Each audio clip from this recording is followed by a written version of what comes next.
Olá pessoal, tudo bem? Neste vídeo de hoje nós iremos tratar sobre um assunto que já esteve em pauta dos nossos noticiários, nossas redes sociais, e não faz tanto tempo assim, que é acerca do processo de impeachment. O que é de fato o processo de impeachment, quais são os requisitos para que ele ocorra e como deve ser processado o processo de impeachment. Mas antes de iniciarmos o vídeo com o conteúdo, se inscreva no canal, compartilhe esse vídeo para que mais pessoas possam ter o conhecimento de uma forma correta. Fique conosco e vamos ao vídeo.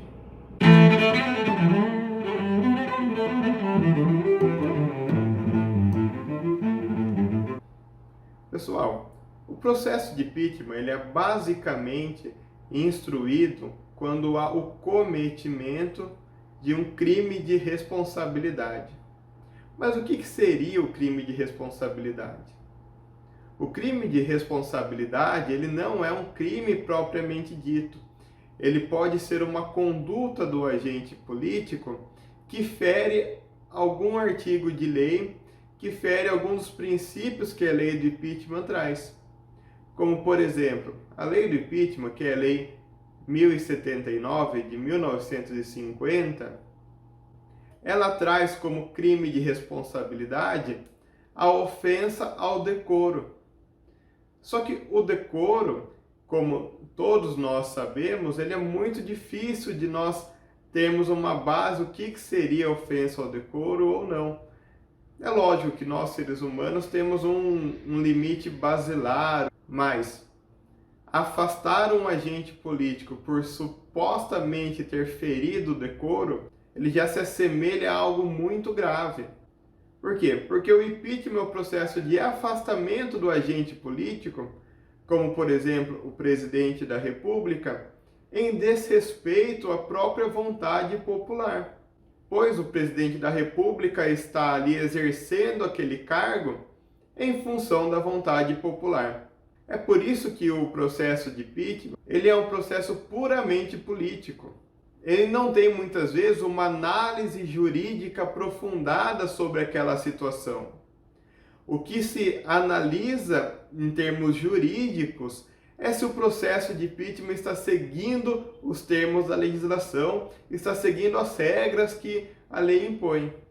Como, por exemplo, a legislação ela determina que quem recepciona o processo de impeachment é o presidente da Câmara dos Deputados, pois a Câmara dos Deputados é que é responsável pela representatividade do povo. Então, o presidente da Câmara dos Deputados, caso ele, analisando a denúncia, ele verifique que há um mínimo de indício de cometimento de um crime de responsabilidade, ele recepcionará o processo, levará a Câmara dos Deputados para análise dessa denúncia e, havendo plausibilidade na denúncia, será levado à votação do plenário, será levado à votação de todos os deputados.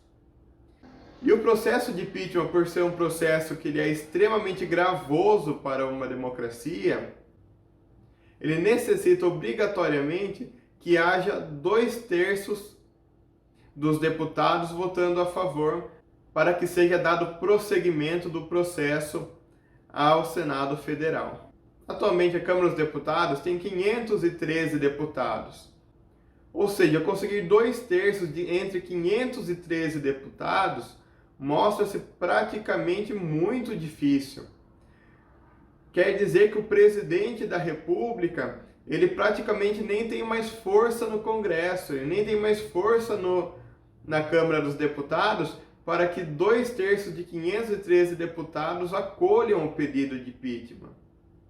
E como nós sabemos, nosso presidencialismo, ele depende muito do Congresso Nacional, ele depende muito do nosso parlamento.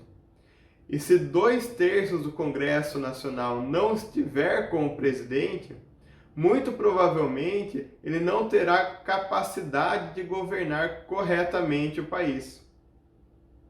Mas voltando ao tema, que são as regras do impeachment, após a votação de 2/3 na Câmara dos Deputados, o processo vai para o Senado. que no Senado Federal também há a necessidade de que 2/3 dos seus senadores votem a favor do processo de impeachment para que haja a cassação do presidente da República. Quando o processo chega no Senado Federal, o Senado tem 180 dias para realizar o julgamento. Neste período, o presidente da República ele é automaticamente afastado. Mas, caso passados 180 dias não haja o julgamento do impeachment, o presidente da República retorna às suas funções e o processo de julgamento continua tramitando normalmente. Após a finalização no Senado Federal, se o presidente da República sofrer o impeachment, ele vai ficar inelegível por 8 anos. Aliás, essa é a regra que a legislação traz. Mas, num passado recente, que aconteceu com a presidente Dilma, ela não ficou impedida e não ficou inelegível por 8 anos. O STF afastou essa inelegibilidade que seria inerente ao processo de impeachment. Mas a legislação determina que, havendo o processo de impeachment, havendo a cassação, o presidente fica inelegível para qualquer cargo público por 8 anos. Ao contrário do que muitos dizem, se o presidente da República sofrer o impeachment, quem vai assumir imediatamente é o vice-presidente, caso também ele não venha a sofrer o impeachment. Mas, caso o presidente da República e o vice-presidente sejam afastados pelo impeachment, os dois venham a perder o cargo através do processo de impeachment, a assunção à presidência da República ela possui outra regra. Se o processo de impeachment que tirou o presidente e o vice-presidente ocorrer nos 2 primeiros anos do mandato, haverá novas eleições no país, nos mesmos moldes que ocorrem normalmente. Haverá campanha, haverá os candidatos e nós iremos às urnas votar em um novo presidente.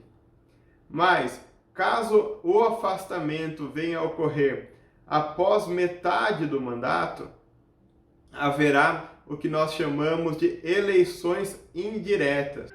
E o que seriam as eleições indiretas? Seria o próprio Congresso Nacional votar no novo presidente da República. Ou seja, nós não iríamos às urnas para votar no novo presidente da República. O próprio Congresso Nacional queria escolher o novo presidente.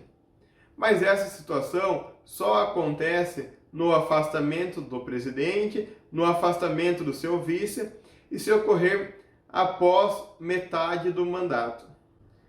E durante o processo de eleição do novo presidente, quem assume as suas atribuições na presidência da República é o próximo na linha sucessória, que seria o presidente da Câmara dos Deputados. E no caso de impedimento do presidente da Câmara dos Deputados em assumir a presidência, quem assume é o presidente do Senado Federal. Ao contrário do que muitos dizem, ao contrário do que disseram na época do impeachment da presidenta Dilma, só haverá novas eleições em processo de impeachment caso o presidente e o vice-presidente sejam cassados. Pessoal, esse foi um resumo sucinto de regras básicas do processo de impeachment. Espero que tenha auxiliado vocês a entender um pouco melhor como que funciona a tramitação do processo de impeachment, para que fique claro que o crime de responsabilidade não se trata propriamente de um crime, mas muitas vezes de uma atitude do agente político que acaba por desagradar politicamente o Congresso Nacional, que é responsável por essa avaliação e esse processamento do processo de impeachment. Espero que vocês tenham gostado do vídeo, compartilhe esse conteúdo para que mais pessoas possam ter informação de forma correta. Aguardo vocês no próximo vídeo, obrigado, até mais!